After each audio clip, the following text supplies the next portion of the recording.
saking khutbatul Husain bin Ali radhiyallahu anhu. Sing ra damel iki ngrungokno mawon niku lho sing. Dikulas kalim khotimah bahwa ini kitab Hayatus Sahabat tentang sejarah sahabat. Hasan Husain itu dzurriyyah Nabi lewat jalur Ali. Jadi Hasan Husain itu putrane Sayyidah Fatimah binti Rasulullah sallallahu alaihi wasallam. Kenapa saya milih naskah ini? Mergi ini pas 10 Muharram. Jadi di hari ini Sayyid Husain dibantai kalian pasukannya sinten Yazid. Makanya kalau di Syiah 10 Muharram itu ada upacara penyakitan diri karena mengenang luka derita yang diderita sinten Sayyid Husain.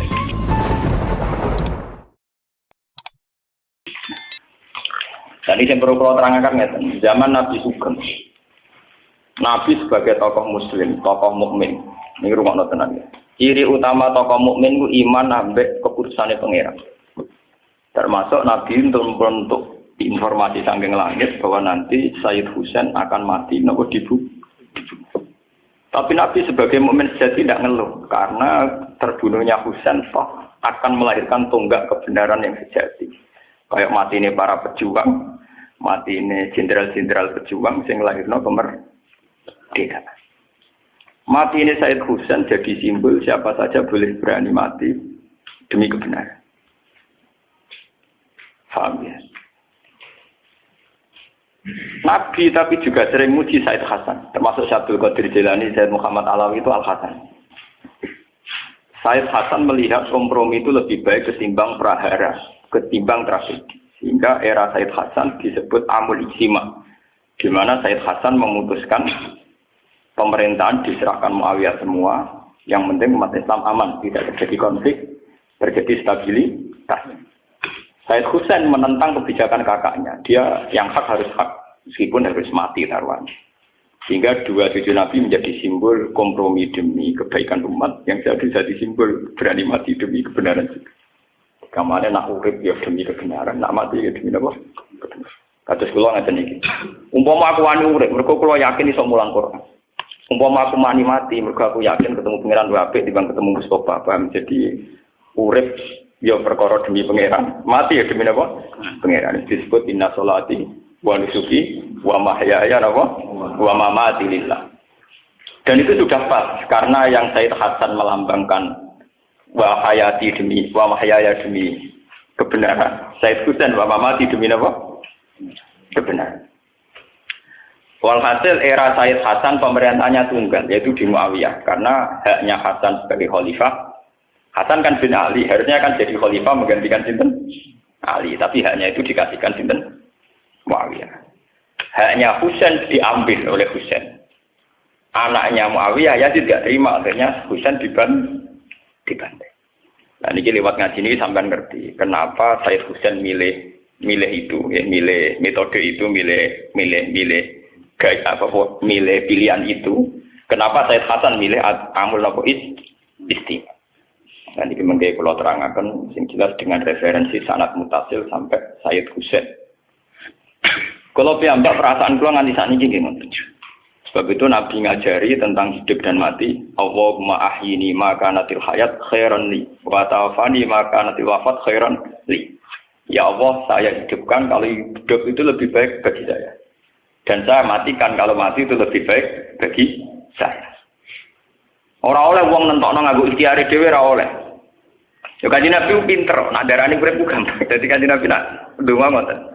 Ya Allah, hidupkan saya selagi hidup masih baik bagi saya. Dan matikan selagi mati lebih baik bagi saya. Kenapa Nabi cara berdoa begitu? Ya kadang dalam banyak hal memang hidup itu lebih baik. Kadang dalam banyak hal ya mati itu lebih baik. Makanya sebagian donga luweh diplomatis, luweh nopo. Bisa diterima secara optimistik tapi tidak mengurangi tawakal. Jadi Nabi nanti mari donga malih. Allahumma ij'alil hayata ziyadatan li fi kulli khairin. Eling-eling. Allahumma ij'alil hayata ziyadatan li fi kulli khairin wal mauta rohatan li min kulli syarrin. Wal mauta rohatan li min kulli syarrin. Ya Allah, jadikan hidup saya itu sebagai bekal menambah kebaikan. Kalau saya mati, anggap saja akhir dari segala kejelekan. Mulane kula bolak-balik matur, Nak ono mayat dilepas mesti apik. Mbok bajingan ono penjahat mesti apik. Kok penjahat apik nang mati, berarti rohatan li min kulli syarr. Berarti itu terakhir kejahatan. Lan iki ora protes. Sauri-uri zina maling kok saiki dilem apik, tetep apik matine, menang bar kejahatan. Paham? Iku Nabi dhisik ngajarkan memang begitu. Hidup dianggap potensi ziyadatan fikul khairin apa apik, mati dianggap rohatan min kulli syarr. Akhir dari segala kejelekan. Akhirnya apa yang terjadi? Wong ambek Allah kusnudon tok. Jadi kok Mustafa paling urip ya. Gusti kula ijek urip berarti iso ngamal apik. Engko nek mati tok. Gusti, mati kula kiai kadang salah. Lah mati kula anggap mawon ngatiri kesalahan niku, paham? Jadi ora usah ngeluh, nek mati ora usah napa? Kan ya nek mati ngono ya Allah, kula urip kangge saya sakniki mati. Anggap mawon potensi kejahatan kula berakhir di sini. Di sini wal mauta rohatan li min kulli syarrin, dan kematian adalah akhir dari segala keburukan. Ya sudah. Misalnya kita jadi bapak, nak urip sukses rumah tangga. Lah nak mati nak nol ya apik. Kanggo anak. Itu udah kurang. Makanya itu kan orang itu harus ono rasionalis tapi tetap tauhid. Lah Said Hasan Husain itu melambangkan itu semua. Hasan milih kompromi demi kestabilan umat Islam. Husain milih mati demi tegaknya apa? Kebenaran. Ini ingin mengkepula waca terakhir pidato Said Husain ketika beliau memutuskan revolusi melawan Yazid. Ya, jadi ini kepula waca teks pidato Said Husain ketika beliau revolusi mutusno melawan sinten Yazid. Padahal itu taruhannya nyawa, taruhannya apa? Nyawa. Taruhannya nyawa. Mungkin kepula waca teks pidato Said Hasan. Kenapa dia kompromi dengan kebatilan? Yazid Muawiyah itu kan memerintah secara batil karena ilegal lewat revolusi ngudita Sayyidina Ali. Tapi masih ilegal lah nak dilawan tetap jadi berdarah-darah. Nah lewat perhitungan ini saya Hasan milih kompromi, paham ya? Sebab itu sampean lewat ngaji ini akan tahu kan apa yang milih kompromi ini monggo. Ya lanjutkan berarti Pak. Nak milih revolusi ya monggo, tapi semua harus konsekuensi tanggung jawab dengan dengar Allah Subhanahu wa taala. Ora usah tanggung jawab ning konstitusi ning MK itu urusan hukum dunia. Tanggung jawab dengan sana Allah Subhanahu wa taala. Ini kula waca kenapa Said Husain milih melawan yang berakibat beliau dibantai secara menggenaskan. Nah, Said Hasan milih kompromi karena takut berdarah-darah bagi umat Islam. Karena kalau Hasan itu ngelawan artinya kubu Hasan yang ribuan di belakang Hasan, kubu Muawiyah yang ribuan di belakang Muawiyah. Jadi kalau era Hasan itu menangi Muawiyah, Pak. Kuat ya, menangi sinten? Muawiyah. Era Husain pun era sinten ya? Yazid. Jadi gampangannya setelah Rasulullah itu mimpin Abu Bakar, mimpin sedelok ya berakhir tragis. Umar mimpin sukses, mati ini ya tragis dibunuh. Utsman fokus ngurmat Quran, akhirnya gak ngurusi pemerintahan, mati ini dibunuh. Ali mati ini dibunuh. Akhirnya Saudi Ali dipegang oleh Muawiyah, orang yang nggak jelas dapat mandat dari siapa tapi sujud mimpin. Sebab itu kepemimpinannya Muawiyah banyak yang tidak ngakui karena mereka milih mimpin Hasan karena putranya sinten Sayyidina sinten Ali. Hasan ngerti gelagat Muawiyah tidak mau kalah, nantang perang, cukup pepen, sama pepen. Cara Gus Dur ora dadi presiden ra paten. Penting ora ana pasukan berani mati, ora berani hidup iku penting ora hidup, Pak. Terus ketika Muawiyah ganti teng Yazid, Yazid itu anak sinten? Muawiyah. Husain melawan, nggih sinten apa? Husain. Ben sampean ngerti bahwa cara melawan mereka itu demi kebenaran, bukan kayak kita demi kekuasaan. Lewat pidato ini nanti sampean ngerti betapa Hasan milih damai ya demi Allah. Husain milih mati juga demi Allah. Orang mati nekat, paham ya? Sing damai ya ora krana golek gelimangin apa harta. Niki pentingnya ilmu. Jadi lewat sanad sing mutasil, problem-problem sing dihadapi para sinten sahabat. Kula waca ini pidato ni Said Hasan, Said Husain riyen. Bismillahirrahmanirrahim. Walhasil terus Said Hasan Husain ini sing milih mati. Ayuhan nas ini sing mulai ini sing wonten harokat. Ayuhan nas inna Rasulullah sallallahu alaihi wasallam qala man ra'a sultanan jairon mustakhillan li haramillah nakisan li ahdillah mukhalifan li sunnati Rasulillah ya'malu fi ibadillah bil wal udwan falam yughayyir alaihi bi fi'lin wala qaulin kana haqqan 'ala Allah ayyudkhilahu madkhala.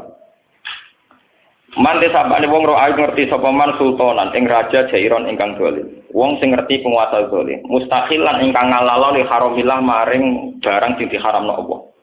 Misale ngalalo pornografi, utawa ngalalo barang sing ora Allah haram. Nakitan ternentang di ahdillah maring perjanjiane Allah. Mestine segala potensi diri kanggo ibadah malah tinggu hal-hal sing maksiat. Mukhalifan ternyulayani li sunnati Rasulillah maring sunnah Kanjeng Nabi. Wes ngono ya amaru nglakoni sapa sultan fi ibadillah bismi lan dosa wal udwan lan ngoyo. Hubungane kowe wong men keliru ae. Keliru artine ngene. Sing kroni disugya-sugya. Misale kados wong kadung keliru, mbek wong sugih wedi, perkarane wedi sugih. Ambek wong larat otoriter, dianggap budak. Wong nak kadung keliru kan. Ambek wong ayu nafsu, akhire ya zina. Ambek wong elek ngenyek, akhire peleceh. Wong nak ditetir bener. Ora wong ayu sahabat ya dosa, ora wong elek ngenyek. Elek kriting pesek ireng. Wong nak keliru kancanan tiyang nggih ngoten. Roh bupati wedi krana sugih, ya dolim wong kok wedi bupati ya. Roh wong larat tukang sampah nyek, wong kok dimo dadi tukang sampah. Lha itu jenenge keliru terus Mas. Nek ana sultan sing ngene iku jenenge keliru terus. Roh wong elek nyek, roh wong sugih wedi itu keliru terus. Jenenge ya'malu fi ibadillah bil ismil udwan. Falam yughayir mongko ora nglakoni perubahan sapa man alaihi ing atase ikilah isem utawa ing atase sultan bifi'len kelawan satu aksi perilaku wala kaulan lan ora pengucapan. Karena mongko ana ala wa haqqan. Apa mesti nglakoni ayat khilahu matqalahu, mesti dilebokno neraka. Sebab itu Said Husain berpendirian kalau ada sultan yang dolim kita harus nglawan. Cek nglawane liwat fi'lu, cek kaulu, cek engko senajan to berakhir kematian. Mergo nak orang nglakoni perubahan sultan mesti mlebu neraka. Nah. Jadi yang penting menunjukkan bahwa kita melakukan perubahan. Ini kuman ra'amin kemungkaran fal yuhiru napa biadihi fa ilam yastati fa bilisanihi fa ilam yastati fa biqal harus tetap melakukan perubahan. Jangan sampai kita mendiamkan kemungkaran. Meskipun hanya lewat qaul, tentu dalam konstitusi modern kayak kita berbangsa sekarang, minimal lewat qaul. Minimal lewat apa? Lewat qaul itu penting. Senajan to kowe ora usah revolusi lewat fi'lu, lewat perilaku akhwat. Misalnya ngeten, kita akan selalu mengatakan nak payudara wanita itu aurat. Kita akan selalu mengatakan nak paha perempuan itu apa? Aurat. Terus kita meyakini bahwa secara hukum demikian. Terus kita akan ngomong gitu terus. Meskipun kita tidak bisa bikin undang-undang tentang bahwa pornografi dilarang oleh negara. Kita tidak bisa bikin undang-undang kalau pornografi harus dilarang oleh negara. Tidak harus begitu. Tapi kita ngomong terus. Kalau itu haram, kalau itu haram. Pentingnya apa? Jangan sampai hukum Islam itu kemudian diyakini mentoleransi hal-hal yang kayak begitu. Haram loh ya, memperlihatkan payudara bahwa itu haram. Tapi bahwa Islam itu kafah, Islam itu sempurna, komplit, ya kita harus begitu. Misalnya saya sering ditanya, Gus piye hukumnya wong wedok kota-kota, katokan cekak, nggawa rukoh mara masjid. Mbok hukumnya wong fasik wong ape mara masjid jamaah. Mbok hukumnya wong soleh wong oleh macak blok. Tak jawab ngene aku takon.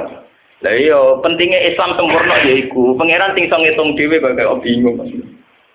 Soal urusan aurat dia salah karena tidak Islam. Soal berjalan ke masjid ya dia benar karena menuju apa? Masjid. Kowe ra iso mukul rata karena dia maksiat terus hukum iku wong fasik. Karena dia ke masjid kok hukum wong saleh. Wong dia melanggar napa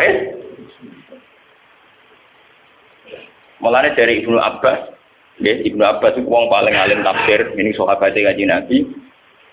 Pada akhirnya ayat yang kita pakai ila yaumil qiyamah, fa may ya'mal mithqala dzarratin khairan yarah. Wa may ya'mal mithqala dzarratin syarran. Pada akhirnya kita ini hanya punya ayat itu. Maksudnya itu ya ana hitungane dhewe-dhewe. Napa ana hitungane? Dhewe. Nah, sekarang fenomenanya di zaman akhir kan begini. Oh, malaikat zaman akhir mau manusia itu bingung. Untung malaikat ora perlu bingung ora manusia. Artis-artis yang kelar umroh itu baru kayak pornografi. Baru kayak nari pornografi duwe akeh kelar umroh. Lah buktinya apa?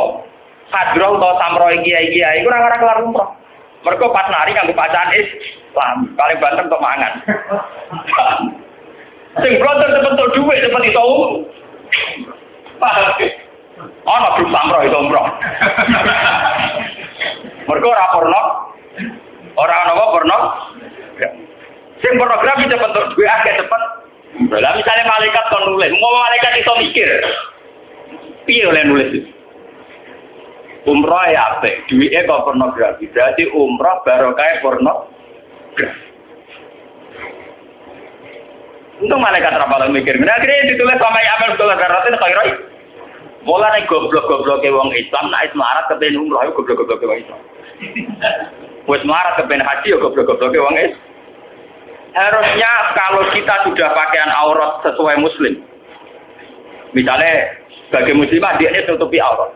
Kudu syukur mbek pangeran karena sekarang juga detik ini juga dia nglakoni perintah Allah yaiku nutupi. Dia ora usah ngeluh nek ditetir iso haji iso umroh. Pergo nutupi aurat itu bagian urgen, bagian penting dari syariat itu. Kudune dekne bangga syukur ora usah ngeluh. Iku artis wong fasik-fasik paringi umroh, aku wong saleh ra diparingi. Goblok nang ngeluh ngono napa? Dia harus syukur. Lah kok kepengin barang lha opo? Dengan statusnya dia sekarang yang miskin dari awal cara Islam ora tau wajib. Wong barang ra wajib kanggo dekne kok dikepingi. Paham deh? Dengan status duit yang kotak mau 5.000 berat setengah kilo, gue sudah tahu wajib ini. Orang perlu kepengen, paham no? Ibadah ini cukup sabar, sampai nutupi aurat itu terus no. Orang malah kepengen nutupi aurat, akhirnya saya aktif porno. Akhirnya tongkol jenenge Islam jadi jeneng ra Islam. Kadang loh artis-artis jeneng aslinya Islam kafir, paham ya? Tapi kalau jeneng Islam perilaku Islam ra juga terus akhirnya jenenge jelas tapi lakunya apa? Jelas. Dan tetap ketok Islam kadang umroh. Ya, ngono kuwi ora usah mikir, iku hukume piye. Piye lah kowe ora pangeran ada mikir hukume. Ben ngono. Ben pangeran lho sing ngukumi, kira sama melok. Wong kanca kula nak cerita, kanca kula kan kata sing kerja teng Mekah. Artis-artis wis nak umroh jeneng wis. Oke ora. Mari donga kula. Tapi bayar biro, wah kayak nak nangisnya suwi bayar pula tambah, cangkem boy. Jadi ini tukang mandu artis-artis. Kenal dia artis nasional. Kita omongi kan jagoan. Gue kurang ajar temen-temen. Lalu kayak mau wani marai dongo carane tawaf piye saiki ngono ya. Kayak wani marai carane nutupi aurat agak wani. Mboten wani lha iku ora termasuk marro amin kemungkaran apa? Balik. Cara aku kiai ini tak omongi ora usah dongo tawaf ora wajib, sing wajib ning Islam nutupi aurat. Kudu ngantuk waktu iru ora apa-apa. Paham? Ya tapi ya terapayu, Pak. Nah keyakinan Said Husain kebenaran harus diomongkan terus. Siapa melihat kezaliman dan tidak ngambil langkah, entah itu fi'lu entah qaul, mesti mlebu neraka. Itu keyakinannya Said Husain. Sehingga dia bertekad melawan pemerintahan sinten ya. Sampai akhir ini ngaji tentang Said sinten. Lu penting loh, maksiat kita omongkan terus penting. Minimal nganggo omongan. Kulo nu penentang keras nak ono kiai sopan. Meskipun mungkin suatu saat aku ya sopan, tapi aku tetap penentang keras nak ono kiai kesopanan teman-teman. Sampeyan tak ceritani. Barokah zina iku jorok. Iku barokah omongan elek, cangkem elek. Iku wong nak anak zina darane anak jadah. Cara Jawa nak zina darani lonte. Umpama bahasa iki dikamuflase kaya zaman dhisik. Dari wong tukang zina dianggap wanita harapan. Paham ya? Nanti tidak ada penjorokan barang jorok pelajarani nopo jorok. Nanti ke depan mungkin era cucu kita hukum itu berubah karena diperhalus sekarang. Lama-lama wong wis ra roh hakikate hukum. Bodoh ini dari darani seni berpolitik. Paham ya? Ngakali dari seni diploma. Paham ya? Senyum mergo tugasnya jadi PRJ dari bagian dari marketing. Tak jadi kan kudu jelas. Nah kamu flase nak rekayasa apa? Sekarang agama rusak itu karena mudahana. Ya coba, hampir umat itu meyakini kenapa wanita boleh tampil di panggung. Gara-gara, oh nyatanya Pak Yai itu ya kersorawu. Lagi ini rara yang diundang. Bagian mau itu khasanah lah, cara durungnya samproh juga. Meriang dia ini. Dia ini tentang orang disangoni, orang tentang dia keyakinannya tetap khas. Akhirnya dia ini meriang, gak jelas, positif gak jelas. Itu cara kayak kusen, jenis kiai ini pengkolang tenan, cara madamnya jenis. Ini sing partai kusen ya tadi. Enggak saya khasan beda meneh. Nah, rai-rai Indonesia milih saya khasan, itu aman. Rai-rai Indonesia milih madamnya jenis. Saya khasan. Tapi sampai zaman lewat kaji ini ingat bahwa dua cucu beliau itu menjadi dua simbol kebenaran yang sama-sama dibutuhkan umat. Ini sama-sama dibutuhkan apa? Lalu pulau nudu tentang pangeran, muka udah dikira mulia teman-teman. Artinya ya muka-muka, mulia sama tadi pun keluar ya. Pulau nu bayang udah dikira itu alim tahqiq tapi mulianya sedengan. Ya ono sing seneng, ono sing ora terus. Pokoknya sing biasa-biasa. Saya ingin menunjukkan ke umat bahwa dari awal saya sebagai ulama hanya bahagia dengan Allah Subhanahu wa Ta'ala, bukan karena pengaruh, bukan karena materi. Kalau nggak diutang di masalah, seneng loh. Dan kayak umumnya wong. Ojo sampai aku jadi ulama yang sempurna. Misalnya duit mesti duit, mobil mesti duit, nasi kajet. Nanti umat mengira bahwa saya sekarang kita seneng enjoy itu karena saya bergelimang harta. Makanya banyak ulama-ulama yang milih jasa, tidak punya apa-apa. Untuk menunjukkan bahwa keasikan dia sebagai ulama dengan Allah Subhanahu wa Ta'ala. Meskipun juga tidak salah kalau ada ulama yang mau bergelimang harta. Tapi kan urusannya dia, tanggung jawab dia. Artinya semua ulama harus bertanggung jawab terhadap proses-proses simbol agama. Assalamualaikum warahmatullahi wabarakatuh.